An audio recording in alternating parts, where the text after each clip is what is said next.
Misliš da bi izabrali figuricu ili da počnemo igru? Oboje. Okej, a sad o pravilima kako se igra. Imam sjajnu ideju. Što ne bi počeli da igramo, a ti ćeš onda lepo usput sve da nam objasniš. Okej. O, pare! Iha! Plac na obali mora. Vozačka dozvola. Čemu ona služi? U sledećem potezu možeš da ideš normalno po tabli ili po trkačkoj stazi. Onoliko puta koliko ispadne na kocki. Pa šta da radim? Dovej mi kocke jer na mene red. Aha. Ideš u zatvor. Batina, koliko si osuđen? Okej. 1, 2... Pa dobro da si stao na grickalice, mora da si ogladneo. Avenija Korala, kupujem. 12, ja ću da vozim kola. Pa ne možeš da bacaš kad si u zatvoru. Pa šta da radim da bih odavde izašao? Moraš da dobiješ 6.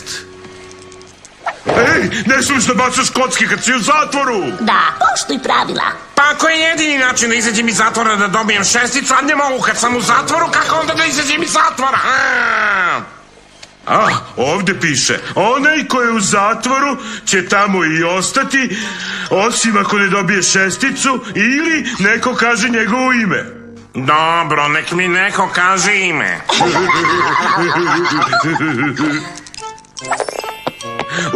Stala si na operaciju. Moraš sad da uzmeš karticu za to. Izvedi rebro igrača sa tvoje leve strane. Šta, čekaj! Au! Ali ja i nemam rebra, ja sam glavonožac. Tišina, ništa neće da te boli. Evo ga. A sad sedi tamo, lopove. Pa ova igra uopšte nema smisla. Izgleda da se neko ljuti jer ne može da mrdne. Pa, ne možeš ni ti. Sad mi je stvarno dosta. Čekaj, Lignjuslave, pa nemoj da ideš. Lignjuslave.